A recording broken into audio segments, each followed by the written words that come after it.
Ashtu siç edhe evokova, qëllimi i kësaj lënde është t'ju pajisë me njohuri të nevojshme teorike dhe praktike për të konceptuar më mirë dhe më plotësisht rolin e kontabilistit, sidomos në njësinë e sotme dhe në organizatën e sotme moderne.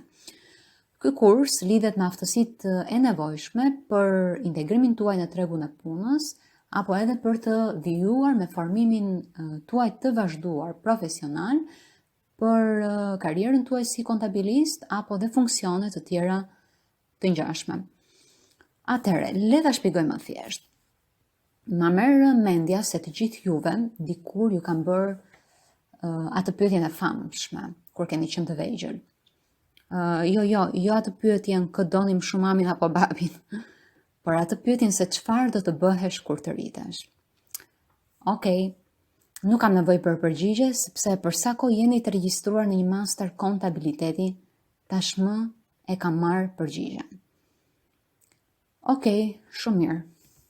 Por unë di gjithashtu për ju se shumë prej jush i kap stresi sa herë që i hidhni një sy njoftimeve për punësim, ose kur shikoni se një bashkëmoshatar ose bashkëmoshatare juaja ka nisur punë si asistente kontabiliteti, se që kap një ankth edhe me vrap kërkoni për njoftime punësimi në web. Njoftimin e parë e lexoni me zë të lartë.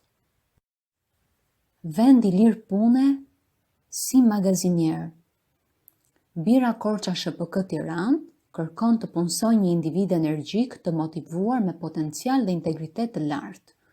Kushtet që duhet të plotësoj: të ketë arsim të lartë dega ekonomik, të ketë eksperiencë të mëparshme pune në të njëjtin pozicion, të jetë korrekt i shkatët dhe aftësi të mira inventarizimi, të ketë njohuri të mira të programit financiar financa 5. Këtë lexoni edhe një herë. Të ketë njohuri të mira të programit financiar financa 5, si dhe të ketë aftësi shumë të mira komunikuese dhe bashkëpunuese. Okej. Pastaj vazhdoni lexoni po me nxitim njoftimin e radhës. Vendi hapur pune për shefe finance. Kërkesat për pozicionin e shefes së financës janë të ketë mbaruar studimet e larta në fakultetin ekonomik, të ketë njohuri të shkëlqyera të kontabilitetit dhe programit Alfa Web, të ketë punuar si shefe finance në mbajtjen e kontabilitetit të firmave të ndryshme, të ketë eksperiencë pune, të ketë njohuri shumë të mira të legjislacionit fiskal, si dhe të ketë njohuri të mira të gjuhës angleze. Okej, vazhdojmë lexojmë edhe njoftimin tjetër. Durës, ofrohet vend pune si ekonomist në zyrë kontabiliteti. Kandidati duhet të plotësoj kërkesat e mëposhtme, të njohë shumë mirë programin Alfa Web, të ketë eksperiencë pune në lidhje me akcizat. Filloni dhe mendoni. Po unë njoh financën 5, por jo programin Alfa Web ose anasjelltas, ose i njoh por mundem të punoj me to vetëm në disa prej moduleve. Okej, ndërkohë ditën tjetër takoni një kolege që ju tregon të gjitha planet e saj për karierën që ka zgjedhur, duke ju frymëzuar të vijoni me provimet profesionale të kontabilitetit për t'u certifikuar si kontabilist i miratuar dhe përse jo edhe si audit ligjor. Në universitet keni qenë studiues, këmbgulës, me kërkesa, i motivuar, asgjë nuk ju mungon të vazhdoni dhe të kualifikoheni dhe të pretendoni që të certifikoheni për të siguruar një të ardhme profesionale. Shkoni në shtëpi, më shkruani dhe kërkoni ndihmë t'ju orientoj se si mund të përgatiteni për këto provime. Prit, mos u ngut. Së pari duhet të bindeni që ka kërkesa ligjore dhe mbi të gjitha duhet të përgatiteni për atë nivel njohurish që kërkojnë testimet. Kuptohet që janë njohuri të një niveli mesatar dhe të avancuar dhe shkojnë deri në nivel eksperti. Dhe mbi të gjitha janë njohuri që janë gjithmonë objekt ndryshimi, plotësimi dhe harmonizimi. Atëherë, ju më kërkoni edhe më shumë informacion dhe unë i bashklidhi mailit 2 materiale të shkurtra sqaruese. Ju nisni me njëherë t'i lexoni me ngut dhe me zë të lartë.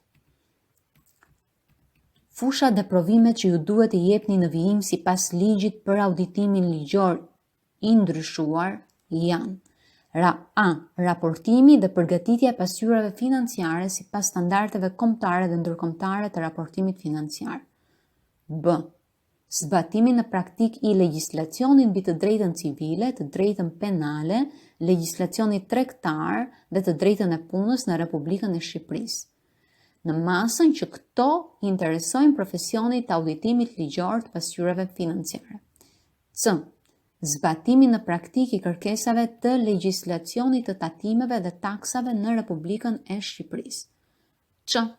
Zbatimi në praktik i kërkesave të etikës profesionale dhe procedurat e punës për auditimin e pasqyrave financiare sipas kërkesave të standardeve ndërkombëtare të auditimit. D.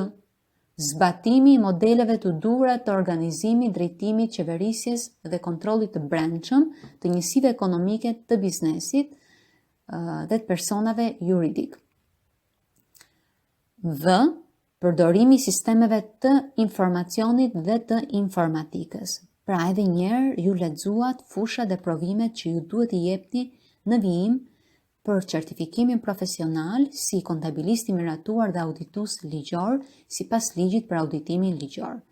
Kujdes, termi ekspert kontabël, që ndoshta ju e keni pasur më të rrallë dhe më të dëgjuar, është eliminuar, është zvendësuar. Pra termi ekspert kontabël i regjistruar, termi ekspert kontabël dhe auditus i jashtëm është zvendësuar me termin auditus ligjor prej shumë kohësh. Gjithashtu, në email unë ju kam sqaruar se sipas ligjit për auditimin ligjor të ndryshuar, për titullin kontabël i miratuar, kandidatët duhet të kalojnë me sukses vetëm 3 provime të përshkruara në pikat e para, pra provimin e pikës A, B dhe C. Dhe po kështu sipas ligjit për auditimin ligjor të ndryshuar, kandidatët për titullin ekspert kontabël, auditus ligjor, duhet të kalojnë me sukses të gjitha provimet e parashikuar në programin që sapo lexuat në të 6 pikat. Përgjatë të gjitha këtyre skenave, ju vutre se në vendin e punës ju kërkohet të përdorni software Kontabiliteti dhe gjithashtu edhe një ndër provimet profesionale për të fituar titullin audit ligjor, por jo vetëm, kishte të bënte me fushën e përdorimit të sistemeve të informacionit dhe informatikës në njësitë ekonomike. Pra, nënvizohet qartë rëndësia e aftësimit praktik dhe teorik rreth fushës së sistemeve të informacionit të kontabilitetit.